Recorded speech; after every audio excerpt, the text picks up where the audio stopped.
I can only eat 9 foods, and yes, I really do mean that I can only eat 9 foods, and this is because I have a condition called Mast Cell Activation Syndrome that causes my body to have a reaction similar to an allergic reaction to every other food.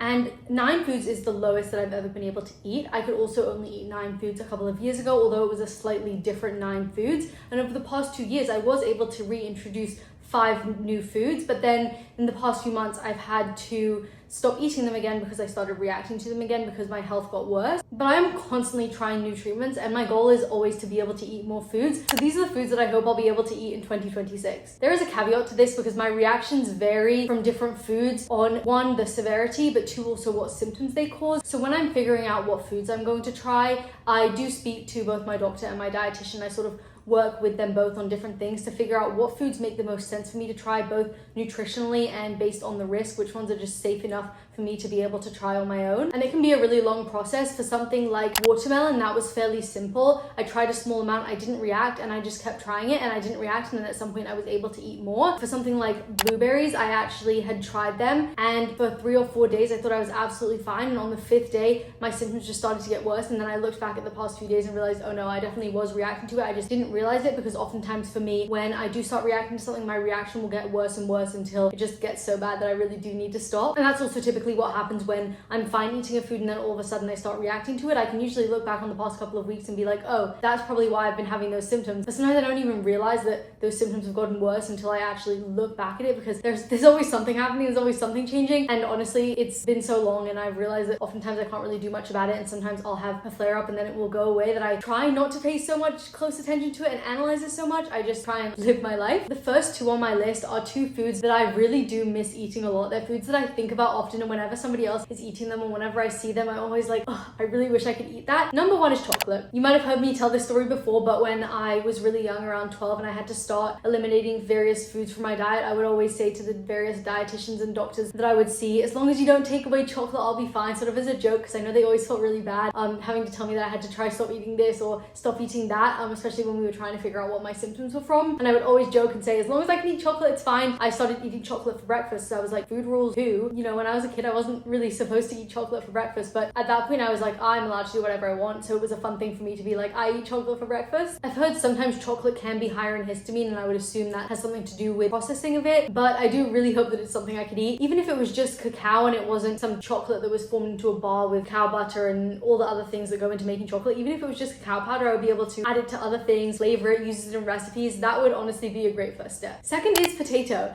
I don't know why, but I miss eating potatoes so much. I mean, they are really so versatile. You can have mashed potatoes, you can have french fries, you can have potato chips, you can have hash browns, you can have tater tots. I feel like you can just make so much with potato, and obviously you can have like potato flour, potato starch, if we're really getting into all the nitty gritty on it. But the problem with those 2 is that chocolate and potatoes, because of my reactions that I've had in the past to them, they're fairly, I feel like, unrealistic on my list for things that I would probably try. So to get into some foods that are a bit more realistic for me to be able to try, fruits as a general category is a great one. 1, because it's something that I'm really missing from my diet. I can eat a couple of proteins and meats, and I can eat a couple of vegetables, but I can't have any fruits. And that also does make it really challenging. I can't just go out of the house and expect to find food, because even if I could walk into a grocery store and find a food I can eat, I have to cook all the foods I have now. So being able to eat fruit was really very actually freeing for my life and my lifestyle, and to feel safe going out of the house and just know that I'd be able to go into a grocery store if I ever needed food or was hungry and find fruit and just be able to eat it, especially when I've had some instabilities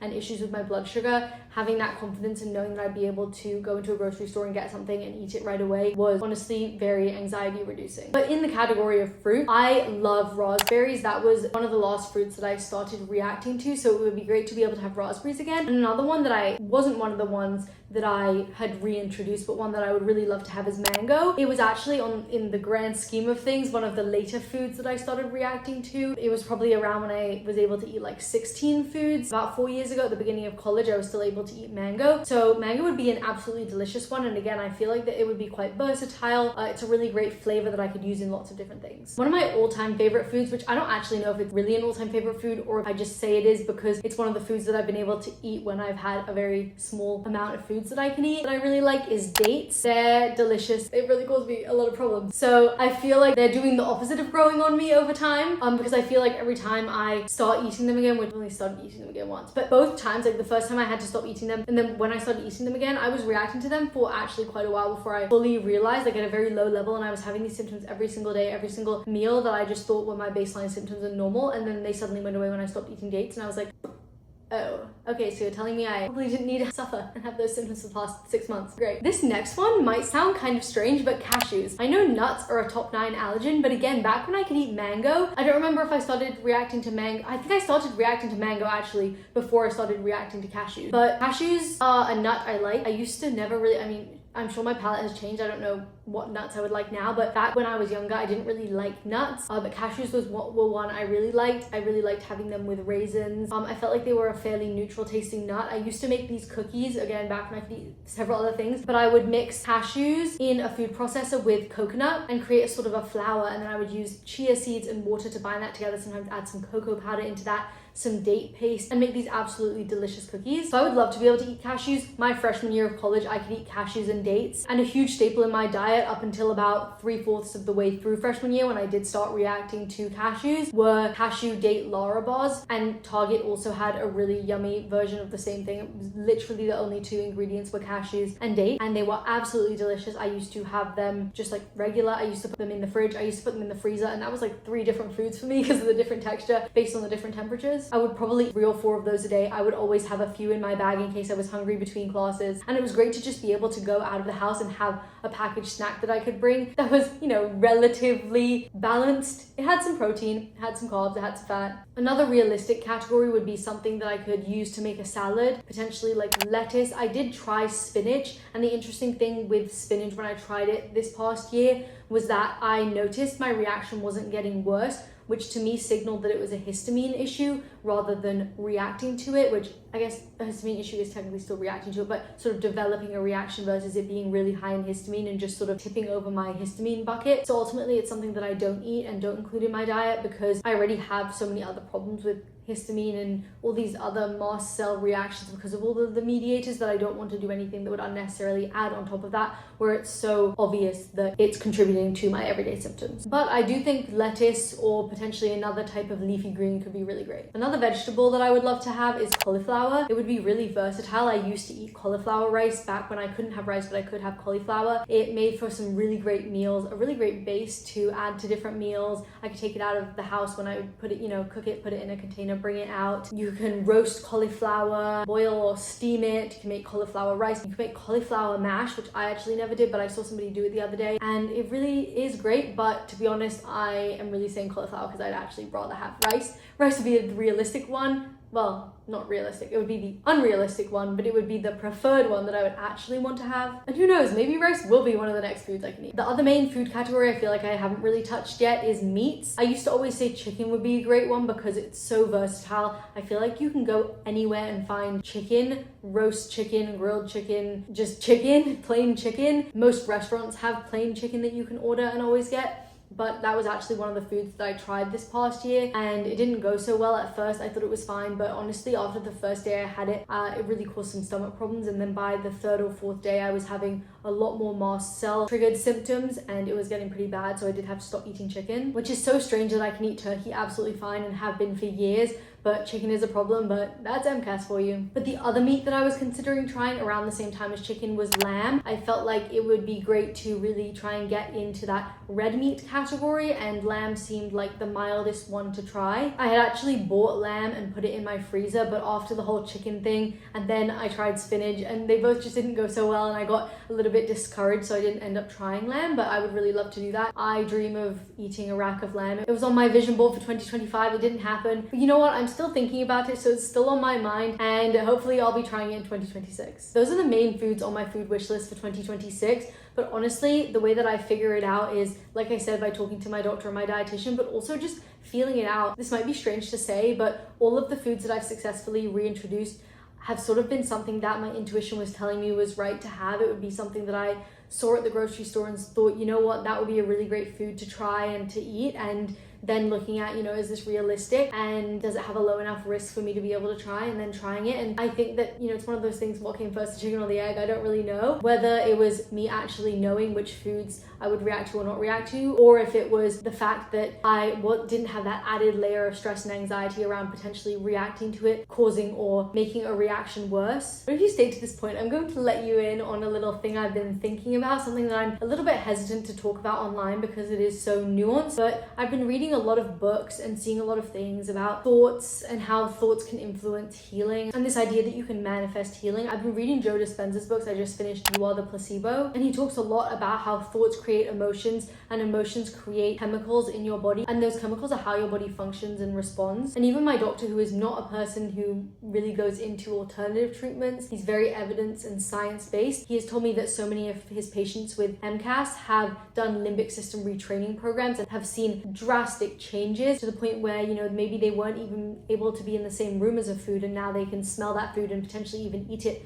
without having a reaction. And that's just due to retraining their brain and retraining some of those predictive responses that our brains have to things that it perceives as threats. Your emotional brain responds before your logical brain can think about something. So I know for me, if I think about like a peanut, for example, eating that, I immediately have this physiological response of fear because I'm worried that I would react to that, and that's to keep me safe in my everyday life so that I don't go out and just eat a peanut. But sometimes I wonder, obviously not for peanuts, but sometimes I wonder for other foods, if that response that is a habit that my brain has developed, if that in some ways sort of prevents me from not even prevents me from not reacting to it, because I don't think that's the only factor, but to give me the chance to see if I would react to something or not. I've been trying a new limbic system retraining program. Let me know down below if you want me to talk more about that and my experience. I was hesitant for a really long time, but I found one that seemed quite different from the other ones that I had seen, and I've been exploring that and actually having some benefits from it, maybe not in the ways I would have thought, but it got me thinking about a lot of these things and the ways that my life has improved the most since I got diagnosed with MCAS and since struggling with all of this. And I had this idea, what if I lived my life as if it was my dream life, being able to, you know, eat everything that I want to eat, being able to go out and not worry about food, being able to, you know, stand up for long periods of time and not feel lightheaded and exhausted, and just be able to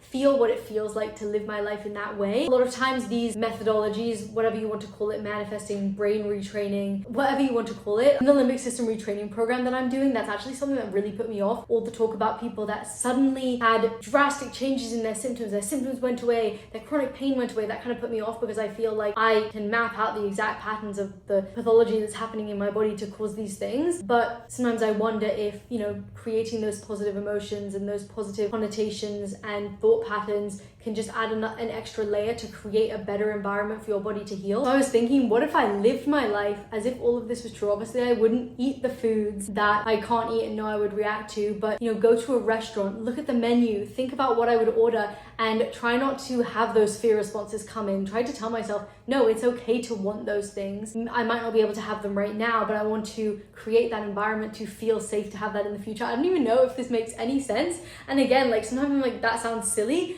but just reading all these different things, I always want to open my mind up to new possibilities, and there doesn't seem to be a risk with that, so why wouldn't I try that? I was thinking about doing that. Let me know if you'd want me to document that and bring you along for that journey and show you what it's like. Let me know if you have favorite foods that you think would be great ones for me to try. Let me know if you just have a favorite food or a food that you're looking to try soon. Right now, it's December 2025. I can eat 9 foods. Let's see how many foods I can eat in a year in December 2026. Hi, it's Jenna from December 2025. How many foods can we eat now?